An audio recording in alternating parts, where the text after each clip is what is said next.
الرحمن الرحیم رب اشرح لی صدری ویسر لی امری واحلل عقدۃ من لسانی یفقهوا قولی۔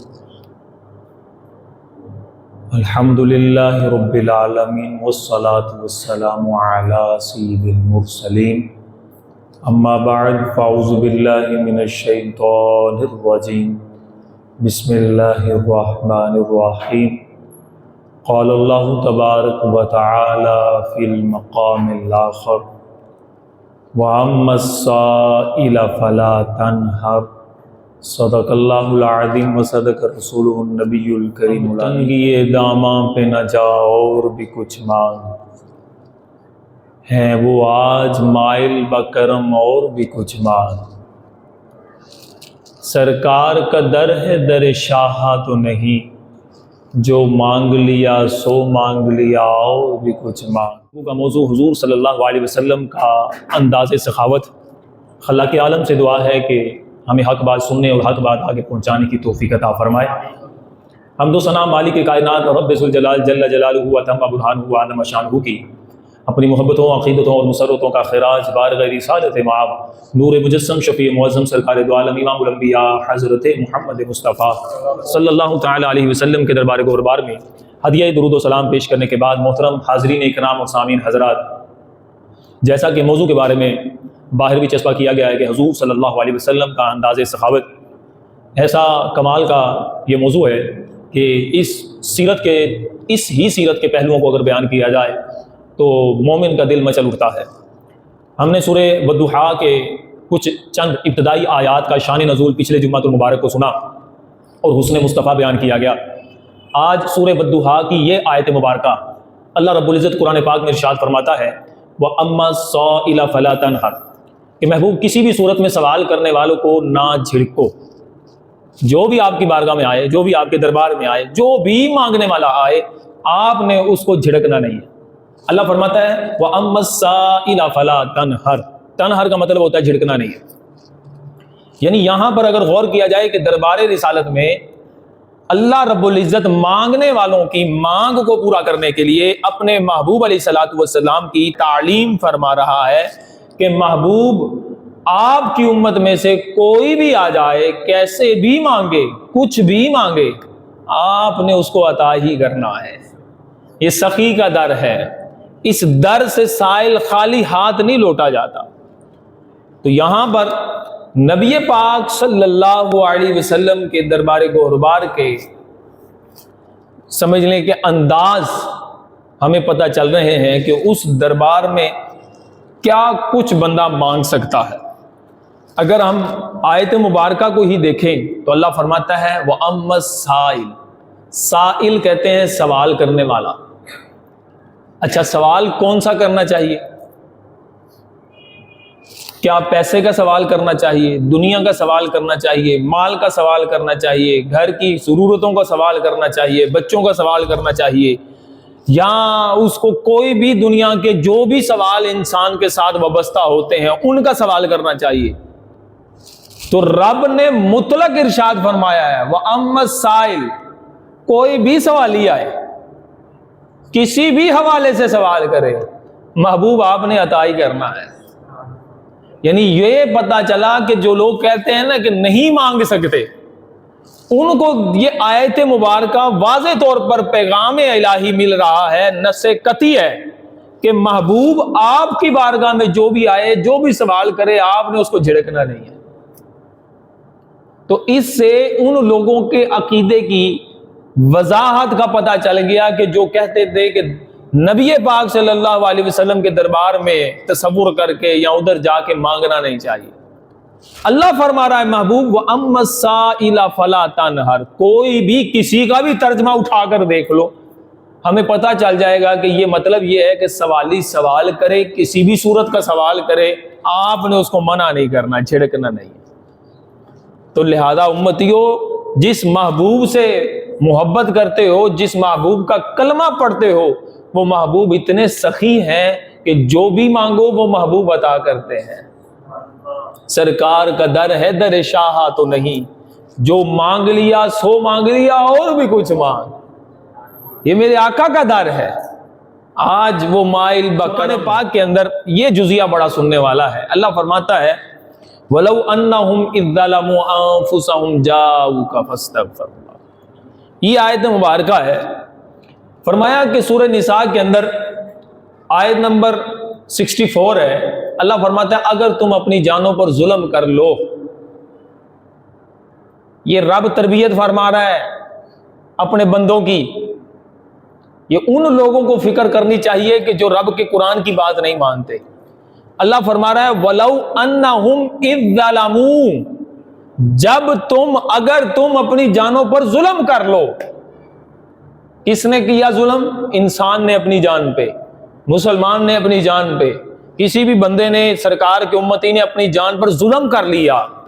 آگے رب اس کو راہ دکھا رہا ہے کہ جب تم اپنی جانوں پر ظلم کر لو تو اب تمہارا کام ہے جاؤ کا محبوب وہ آپ کے دربار میں آ جائیں، وہ آپ کے پاس آ جائیں. تو جب وہ آپ کے پاس آئیں گے تو مجھے غفور الرحیم پائیں گے. یہ رب اپنے محبوب کے دربار کے مانگنے کے طریقے بیان فرما رہا ہے کہ محبوب سے مانگا کیسے جائے. پہلے جانوں پر. اب یہاں پر علماء نے لکھا کہ یہاں پر ظلم علی انفسی یا ظلم علی نفس کہ جان پر ظلم کرنا، کیا یہی ہے کہ بندہ گناہ کرے اور گناہ کی وجہ سے جہنمی ہو جائے تو یہی ظلم ہے؟ یہاں پر بھی مطلق فرمایا. یہ نہیں فرمایا اسپیسیفک ظلم، نہیں. کوئی بھی ظلم ہو. مثال کے طور پر ایک بندہ ہے وہ اب محنت نہیں کرتا اور محنت نہ کرنے کی وجہ سے ناکام ہو جاتا ہے تو یہ اپنی جان پر ظلم کیا. ایک بندے کو رب نے صلاحیتیں دی ہیں، وہ اپنی صلاحیتوں کو بروئے کار نہیں لاتا، اس کو زنگ لگ گیا ہے، اس نے یہ ظلم کیا. ایک بندے کو اللہ تعالیٰ نے صحت دی ہے، وہ صحت کو برباد کرتا ہے، الٹی پلٹی چیزیں کھا کر اپنے کو بیمار کر لیتا ہے تو یہ اپنی جان پر ظلم ہے. ایک بندے کو رب نے وقت دیا ہے اور وہ بندہ، رب کا بندہ، اپنے وقت کو ضائع کر رہا ہے تو گویا کہ اس نے ظلم کیا ہے. ایک بندے کو اللہ تعالیٰ نے اپنے گھر کا رستہ دکھایا ہے، وہ اس گھر پر آنے کی بجائے بازار کی زینت ہو جاتا ہے یا وہ گفتگو شنید کی جہاں محفلیں ہوتی ہیں وہاں پر چلا جاتا ہے، اس نے اپنی جان پر ظلم کیا ہے. یعنی یہ سارے مظالم کہ چاہے وہ مال کا ظلم ہو یا صحت کا ظلم ہو یا وقت کو صرف کر دینے کا، ضائع کر دینے کا ظلم ہو، کوئی بھی ظلم کیا ہو، اللہ فرما رہا ہے وَلَوْ أَنَّهُمْ إِذْ ظَلَمُوا أَنفُسَهُمْ. کوئی بھی تم نے ظلم کر لیا ہے تو ظلم کرنے کے بعد اب تمہارے لیے میں تمہیں رستہ دکھاتا ہوں، اس رستے کو اختیار کرو. تمہارا رستہ اس پر چل جانا اور اس دربار میں پہنچ جانا. تم سائل بن کر جاؤ، وہ محبوب تمہیں ہرگز منع نہیں کریں گے. اللہ فرماتا ہے جب محبوب وہ ظلم کر لے جاؤ کا، آپ کے دربار میں آ جائے. یہ امتیوں کا درس ہے اور نبی پاک کو رب فرما رہا ہے وَأَمَّا السَّائِلَ فَلَا تَنْهَرْ. محبوب بندے آپ کے دربار پہ آئے، آپ نے ان کو جھڑکنا نہیں ہے. ہائے ہائے ہائے. یعنی مانگے تو صحیح اس دربار میں. نبی پاک صلی اللہ علیہ وسلم اتنا عطا فرمانے والے ہیں. شاعر کہتا ہے نا وہی رب ہے جس نے تجھ کو ہمتن کرم بنایا. وہی رب ہے جس نے تجھ کو ہمتن کرم بنایا، ہمیں بھیک مانگنے کو تیرا آستاں بتایا. تجھے حمد ہے خدایا، تجھے حمد ہے خدایا. یعنی امتیوں کو نبی پاک صلی اللہ علیہ وسلم کے در پر جانے کا سبق اللہ خود دے رہا ہے. پتہ نہیں وہ امتی کہاں سے ان لوگوں کی باتوں میں آ جاتے ہیں جو نعوذ باللہ ذالک نبی پاک صلی اللہ علیہ وسلم کے مدینہ جانے سے منع کر دیتے، جو استغفر اللہ نبی پاک صلی اللہ علیہ وسلم کے دربار کو حاضری دینے کو اچھا نہیں سمجھتے. کیسے بد عقیدہ اور غلط عقیدہ اور کیسے پھٹکار ان کے چہرے پر پڑی ہوتی ہے کہ جناب رب تربیت فرما رہا ہے جب تم اپنی جانوں پر ظلم کرو محبوب کے دربار میں چلے جاؤ، مجھ سے توبہ کرو گے مجھے زیادہ توبہ قبول کرنے والا پاؤ گے، میں تمہاری بخشش فرماؤں گا. اللہ رب العزت سبق دے رہا ہے اور اپنے محبوب کو فرما رہا ہے وَأَمَّا السَّائِلَ فَلَا تَنْهَرْ. محبوب سوالی سوال کرے، کوئی بھی کرے، کسی بھی صورت کا سوال کرے، آپ نے نہیں جھڑکنا۔ اللہ اپنے محبوب کو بتا رہا۔ اگر ہم دیکھیں نبی پاک صلی اللہ علیہ وسلم کو رب نے کس قدر یہ سبق آپ نے عطا فرمایا اور آپ نے اس پر کس قدر عمل فرمایا۔ حضرت بلال حبشی رضی اللہ تعالیٰ عنہ نبی پاک کے خزانچی تھے، مال آپ کے پاس ہوتا تھا۔ آقا علیہ الصلوۃ والسلام نے حضرت بلال کو حکم فرمایا تھا، بلال جو بھی سائل آئے نا اس کو خالی ہاتھ نہیں موڑنا، اس کو دے کے ہی چھوڑنا ہے۔ حتیٰ کہ اگر دربار رسالت میں کوئی سائل آتا اور دربار رسالت میں کچھ نہ ہوتا تو کسی سے ادھار لے کر اس کو دے دیا جاتا۔ حضرت بلال حبشی رضی اللہ تعالیٰ عنہ بیان فرماتے ہیں، یہ مسلم شریف کی بلکہ یہ ابو داؤد شریف کی حدیث مبارکہ 30-35 ہے، حدیث نمبر 30-55 ہے، حدیث نمبر 30-55 ہے۔ حضرت بلال حبشی رضی اللہ تعالیٰ عنہ کہتے ہیں کہ نبی پاک نے مجھے حکم فرمایا تھا کہ جو بھی سائل آئے اس کو ضرور دینا ہے، اور میں دیتا تھا، کچھ بھی ہو میں اس کو دیتا تھا، حتیٰ کہ اگر کوئی نہ بھی موجود ہوتا تو ادھار لے کر دے دیا کرتا تھا۔ تو ایک دن ایک غیر مسلم آیا اور اس نے کہا کہ تم لوگ قرضہ لیتے ہو تو میرے پاس مال و متاع ہے، تم مجھ سے قرض لے لیا کرو، اور اگر کسی کو دینا ہو تو میں تمہیں دے دیا کروں گا قرض۔ حضرت بلال حبشی فرماتے ہیں مجھے ضرورت پڑی، سائل آیا تھا، اس کو دینا تھا، میں نے 1-2 مرتبہ اس سے قرض لے لیا۔ اب غیر مسلم تھا، پراپوگنڈا کرنا تو اس نے ضروری تھا کہ کسی نہ کسی صورت کے اندر کوئی نہ کوئی معاملہ پیش ہو اور جناب نبی پاک صلی اللہ علیہ وسلم کے اس صحابی کی شان میں کوئی نہ کوئی کمی آ جائے۔ اب حضرت بلال حبشی رضی اللہ تعالیٰ عنہ بازار سے گزر رہے تھے تو وہ تاجر، غیر مسلم تاجر چند اپنے تجار کے ساتھ موجود تھا، تو حضرت بلال گزرے نا تو بڑے غلط لہجے کے ساتھ حضرت بلال سے مخاطب ہو کر کہتا ہے، او بلال 4 دن رہ گئے ہیں اور اگر تم نے میرا قرضہ واپس نہ کیا نا میں تمہیں غلام بنا کر بکریاں چرواؤں گا۔ اب حضرت بلال رضی اللہ تعالیٰ عنہ وہاں سے چلے گئے، بارگاہ رسالت میں حاضر ہوتے ہیں، عرض کیا یا رسول اللہ یہ معاملہ پیش آیا، کریم ہو، کرم مانگا جائے۔ بارگاہ رسالت میں حاضر ہوتے ہیں، نبی پاک نے سن لیا، اور پھر حضرت بلال فرماتے ہیں میں نے یہ سوچا کہ صبح کسی جگہ پر سائیڈ پہ ہو جاؤں گا، جب دربار رسالت میں مال آئے گا تو اس کو مال دے دیا جائے گا، وگرنہ وہ مجھ سے غلط بیہیو کرے گا۔ حضرت بلال فرماتے ہیں کہ میں نے سوچا تھا کہ صبح صبح نکل جاؤں گا، کہیں سائیڈ پہ چلا جاؤں گا۔ نبی پاک کا پیغام آیا بلال کو بلاؤ، اور میں فجر کی نماز کے بعد میں بھاگا بھاگا نبی پاک کی بارگاہ میں گیا تو دیکھا تو 4 اونٹ غلے سے لدے ہوئے موجود تھے۔ آقا علیہ الصلوۃ والسلام نے فرمایا ہے بلال یہ غلے سے لدے ہوئے اونٹ اور تمام کپڑے لو اور قرضہ اتار دو۔ حضرت بلال فرماتے ہیں کہ میں نے لیا اور اس غیر مسلم کا قرضہ اتار دیا۔ کرم دیکھو کہ حضرت بلال کی عزت نفس کا بھی خیال رکھا جا رہا ہے دربار رسالت میں، اور پھر مانگنے والا آ رہا ہے، موجود نہیں ہے، قرضہ لے کر دے دیا جا رہا ہے۔ ایسا سخی دربار، ایسا نرالا دربار کبھی دیکھا ہے؟ ایسا سخاوت کا انداز، اللہ اکبر۔ اور پھر صحابہ اکرام بارگاہ رسالت میں حاضر ہوتے تھے تو یہ نہیں تھا کہ ظاہری چیزیں بھی مانگتے تھے، بلکہ اگر وہ چیز جو نظر نہیں آتی تھی وہ بھی مانگ لیا کرتے تھے۔ یہ تو ظاہری سخاوت ہے نا۔ اب میں نے آپ کو پہلے بتایا ہے کوئی بھی ظلم کر لو بارگاہ رسالت میں آ جاؤ، اللہ فرما رہا ہے وَأَمَّا السَّائِلُ، سوال کرنے والا کسی بھی صورت کا سوال کرے فلا ولا تنہر، کوئی بھی آپ نے اس کو فلا تنہر، کسی بھی قسم کا جھڑکنا نہیں ہے۔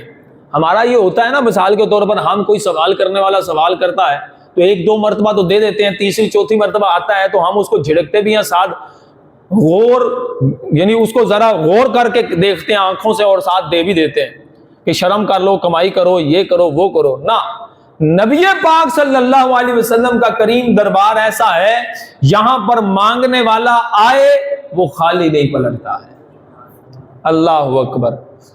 خود بھیک دیں، خود کہیں مانگتے کا بھلا ہو، ایسا بارگاہ رسالت کا انداز۔ حضرت انس بن مالک فرماتے ہیں ایک مرتبہ نبی پاک صلی اللہ علیہ وسلم بانٹ رہے تھے، نبی پاک صلی اللہ علیہ وسلم بانٹ رہے تھے، تو اتنے میں ایک بدو آیا اور اس نے نبی پاک صلی اللہ علیہ وسلم نے موٹی دھاڑی دار چادر لی ہوئی تھی، اس نے چادر پر کر کھینچی، زور سے کھینچی کہ نبی پاک صلی اللہ علیہ وسلم کے نازک جسم عطر پر اس کے نشان پڑ گئے۔ اگر ہم جیسا کوئی ہوتا تو 10-12 کھڑی کھڑی سنا دیتا کہ تمہیں تو دے رہا ہوں، نہ، نبی پاک نے پلٹ کر دیکھا اور مسکرا دیے، مسکرا کر فرمایا یہ عرابی جو مانگتا ہے اس کی مانگت پوری کی جائے، طلب کے جو طلب کرتا ہے اس کو دے دیا جائے۔ کمال انداز ہے۔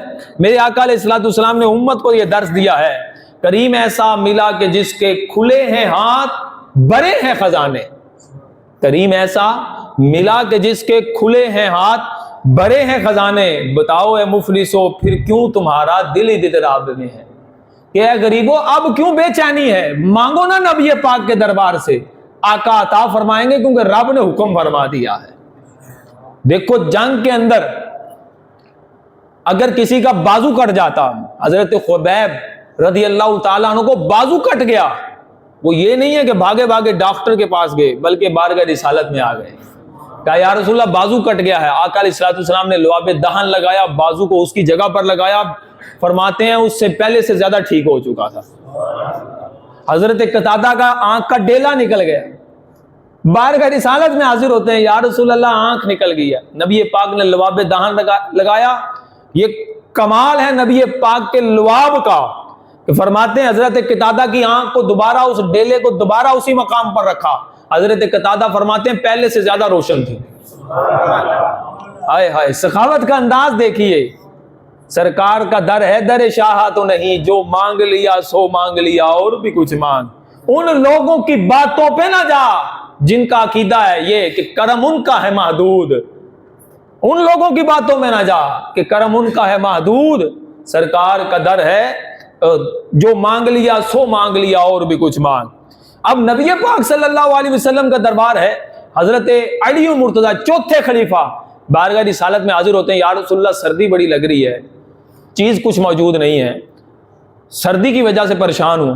آقا علیہ الصلوۃ والسلام نے دعا کے لیے ہاتھ اٹھائے، اللہم مکفی حر والبرد، یا اللہ حضرت علی کو سردی اور گرمی کی شدت ختم فرما دے، یعنی ان سے یہ شدت کا معاملہ ہٹا دے۔ راوی فرماتے ہیں حضرت علی رضی اللہ تعالیٰ عنہ گرمیوں میں سردی کے اور سردیوں میں گرمی کے کپڑے پہنا کرتے تھے، مانگی ایک چیز تھی، عطا کرنے والے حضور نے 2 عطا فرما دی ہیں، اللہ اکبر۔ حضرت ربیعہ جو سرکار کے خادم تھے، سرکار کو وضو کروایا کرتے تھے، نبی پاک صلی اللہ علیہ وسلم کے حجرہ مبارکہ کے باہر آرام فرماتے تھے کہ جب کبھی نبی پاک کو ضرورت پیش آئے تو میں اٹھ کر پانی دوں، سرکار کو وضو کرواؤں، خدمت نبی پاک صلی اللہ علیہ وسلم میں پیش رہا کرتے تھے۔ نبی پاک صلی اللہ علیہ وسلم ایک مرتبہ جوش رحمت میں آئے، فرمایا سل یا ربیعہ، اے ربیعہ مانگ، کیا مانگتا ہے؟ تو حضرت ربیعہ نے کوئی دنیا کی چیزیں نہیں مانگی، فرمایا میں نبی پاک سے عرض کی یا رسول اللہ مجھے جنت میں اپنا پڑوس عطا فرما دیجیے۔ آقا نے یہ نہیں کہا کہ ربیعہ جنت مانگنی ہے تو رب سے مانگو، آقا نے جنت عطا فرما دی، فرمایا ربیعہ یہ تو مل گیا، اور کیا مانگتے ہو مانگو۔ اللہ اکبر، سرکار مل گئے اور کیا چاہیے، فضل رب العلا اور کیا چاہیے، مل گئے مصطفیٰ اور کیا چاہیے، دامن مصطفیٰ جن کے ہاتھوں میں ہے ان کو روزے جزا اور کیا چاہیے۔ میرے آقا علیہ الصلوۃ والسلام نے حضرت ربیعہ کے مانگ پر جنت عطا فرما دی۔ اب دیکھیے نا، یہ تو فزیکل چیزیں جو ہارڈ ہمیں نظر آتی ہیں، دیکھو حضرت ابو ہریرہ رضی اللہ تعالیٰ عنہ صحابی رسول ہیں، مونیٹر ہیں اصحاب صفہ کے، نبی پاک صلی اللہ علیہ وسلم کے دربار پر پڑے رہتے ہیں اور یہیں پر سبق لیتے ہیں اور یہیں کھانا کھاتے ہیں، یعنی طالب علمی دور جو مدرسوں میں جامعہ میں طلبہ پڑھتے ہیں ان کو پتہ ہے گھر بار چھوڑ کر وہاں پر آ کر وہیں کھاتے پیتے وہیں پڑھتے ہیں۔ یہ سلسلہ تھا صحابہ صفہ کا، بارگاہ رسالت میں موجود ہیں اسی مدرسے میں جہاں پر نبی پاک معلم کائنات ہے۔ اللہ اکبر، حضرت ابو ہریرہ رضی اللہ تعالیٰ عنہ بارگاہ رسالت میں حاضر ہوتے ہیں، کہتے ہیں انی اسمع حدیثا قصیرا فانساہ، یا رسول اللہ میں آپ سے کئی حدیثیں سنتا ہوں لیکن بھول جاتا ہوں۔ نبی پاک نے یہ نہیں کہا کہ آپ محنت کرو، پڑھا کرو، یہ کرو وہ کرو، نہ، آقا علیہ الصلوۃ والسلام نے فرمایا ابو ہریرہ اپنی چادر کو پھیلا دو۔ اللہ اکبر۔ حضرت ابو ہریرہ فرماتے ہیں میں نے چادر کو پھیلا دیا، آقا علیہ الصلوۃ والسلام نے یوں ہاتھوں کو اٹھایا اور اٹھا کر میری چادر میں ڈال دیا اور فرمایا ابو ہریرہ اس کو اکٹھا کر کے اپنے سینے سے لگا دو۔ حضرت ابو ہریرہ فرماتے ہیں اس کے بعد جب سے چادر کو سینے سے لگایا ہے میں نے اس کے بعد جو بھی حدیث سنی ہے کبھی نہیں بھولا۔ اللہ کے محبوب نے حضرت ابو ہریرہ کو حافظہ عطا فرمایا ہے۔ کریم ایسا ہے ملا ہے کہ جس نے ایسی عطائیں دی ہیں کہ جو چیز نظر نہیں آتی وہ بھی عطا فرما دی ہے۔ اور حضرت ابو ہریرہ وہ صحابی ہیں جن سے سب سے زیادہ نبی پاک کے فرامین روایت ہیں، سب سے زیادہ حدیثیں راوی فرمائی ہیں، آپ نے روایت کی ہیں، یعنی وہ صحابی جن کو نبی پاک نے خود حافظہ عطا فرمایا ہے۔ سخاوت کا انداز دیکھیے آقا علیہ الصلوۃ والسلام کا، اللہ اکبر، جو آتا گیا آپ عطا فرماتے گئے، آتا ہے فقیروں پہ انہیں پیار کچھ ایسا، خود بھیک دیں اور خود کہے منگتا کا بھلا ہو۔ یہ میرے نبی پاک صلی اللہ علیہ وسلم کی عطا ہے۔ آقا علیہ الصلوۃ والسلام کے سخاوت بے پناہ ہے، آج بھی اگر کوئی مانگے اس کو عطا کرتے ہیں۔ عاشق آج بھی کہتے ہیں کہ دربار رسالت سے مہر لگ جائے نا تو پیسے نہ بھی ہو تو بلاوا آ جائے تو بندہ چلا جاتا ہے، یہ کیفیت ہے۔ اور بڑے بڑے لوگ آپ کو مالدار ادھر ملیں گے، لیکن اگر کسی کی منظوری ہو جائے وہ تڑپتا ہو دربار رسالت میں جانے کے لیے تو امیر بندہ ہی کہتا ہے یار اسی نہیں جا سکتے ساڈی ڈیلاں ہونیاں نے، وہ بندے نو بھیج دیو، وہ دربار رسالت میں جاتا ہے، اس کی حاضری منظور ہو جاتی ہے۔ کہاں کا منصب کہاں کی دولت، قسم خدا کی ہے یہ حقیقت، جنہیں بلایا ہے مصطفیٰ نے وہی مدینے کو جا رہے ہیں۔ تو لہٰذا اگر ہم بھی نبی پاک سے ٹوٹ کے محبت کریں نا، سچی محبت کر لیں تو ہر انداز میں لطف ملے گا، ہر انداز میں پیار ملے گا اور ہر انداز کو اپنانے کی کوشش کرے گا امتی۔ تو اللہ کرے کہ ہم نبی پاک صلی اللہ علیہ وسلم سے ٹوٹ کر محبت کرنے والے بن جائیں۔ آخر میں ایک شرعی مسئلہ ہے، 2 منٹ باقی ہیں۔ شرعی مسئلہ یہ ہے کہ جب بھی مسجد میں آئیں تو پاک صاف ہو کر صفائی کا خیال رکھیں۔ الطہور شطر الایمان، نبی پاک صلی اللہ علیہ وسلم نے فرمایا کہ صفائی نصف ایمان ہے، بلکہ قرآن پاک کے اندر بھی جا بجا نفاست کا حکم ارشاد فرمایا گیا ہے، احادیث مبارکہ بھی بھری پڑی ہیں۔ لیکن شرعی مسئلہ بیان کرنا ہے کہ اعلیٰ حضرت رحمۃ اللہ علیہ نے فتاوی رضویہ کے اندر لکھا ہے کہ اگر کسی شخص کو ایسا کوئی بدبو لگ جائے کپڑے پہ تو وہ اس کپڑوں کے ساتھ اس کا مسجد میں آنا جائز نہیں ہے۔ اور علماء نے یہاں پر فقہاء کرام نے لکھا ہے کہ اگر کسی بندے نے کچی لہسن کھائی ہو یا پیاز کھایا ہو اور اس کے منہ سے بدبو آ رہی ہو، دہن گندا ہو جاتا ہے، منہ سے بدبو آ رہی ہو، تو اس کا مسجد میں جانا جائز نہیں ہے، مسجد میں جانا جائز نہیں ہے، کہ یہ رب کا گھر ہے، اس کے پاک کی صفائی کا خیال ہر طرح کی بدبو سے۔ علماء نے تو یہاں تک لکھا ہے کہ اگر یہ ماچس جلائی جاتی ہے نا، اگر مسجد کے اندر اگربتی وغیرہ جس سے خوشبو آتی ہے اس کو جلانے کے لیے، یا کوئی لبان اگر لگاتا ہے یا کوئی سندل کی لکڑیوں کی آگ لگا کر اس کی خوشبو مسجد کو دینا چاہتا ہے، تو علماء نے فرمایا ہے کہ ان کو آگ جلانے کے لیے وہ ماچس مسجد کے اندر نہ جلائی جائے، مسجد سے باہر جا کر جلائے، اور جلنے کے بعد خوشبو والی ٹہنیاں جو سی ہے وہ مسجد میں لائی جائیں۔ اتنا احتیاط کرنے کا حکم ہے۔ اور آج کل جیسے گرمی دوبارہ لوٹ آئی ہے تو حالت یہ ہے کہ بندہ کام کاج سے آتا ہے، پسینے آ رہے ہوتے ہیں، اور پسینے، یہ جمعے میں تو چلو غسل کر لیتے ہیں بعض لوگ ماشاءاللہ سنت ادا کرتے ہیں، لیکن عام نمازوں کی صورتحال یہ ہوتی ہے کہ کام کاج کے کپڑے پہنے، بدبو آ رہی ہے یا نہیں آ رہی، ساتھ والا پریشان ہوگا یا نہیں ہوگا، ہمیں اس کی کوئی فکر نہیں ہے، ہم اپنا فرض ادا کرنے جا رہے ہیں۔ فرض کے ساتھ ساتھ ہم نے جو گناہ کا کام کیا یہ دیکھ لیں ہم، تو کوشش فرمایا کریں مسجد میں جب بھی حاضر ہوں صاف ستھرا لباس، خوشبو آ رہی ہو، اپنی جیب میں پاکٹ میں خوشبو رکھ لیں، اگر نہیں ہے تو اپنی دکان پہ جہاں پہ کام کرتے ہیں وہاں پر ہی آپ اچھی سی خوشبو رکھ لیں، لگا کر مسجد میں آئیں تاکہ ساتھ میں کھڑا ہونے والا بندہ گھن نہ کھائے۔ اور اگر دہن گندا ہے، اس سے بدبو آتی ہے، کوشش فرمایا کریں کہ اس کا بھی علاج ہوتا ہے وہ کر لیں، ادروائز اس کو صفائی کی صورتحال بنائیں۔ اللہ تعالیٰ ہمیں شرعی مسائل پر عمل کرنے کی توفیق عطا فرمائے۔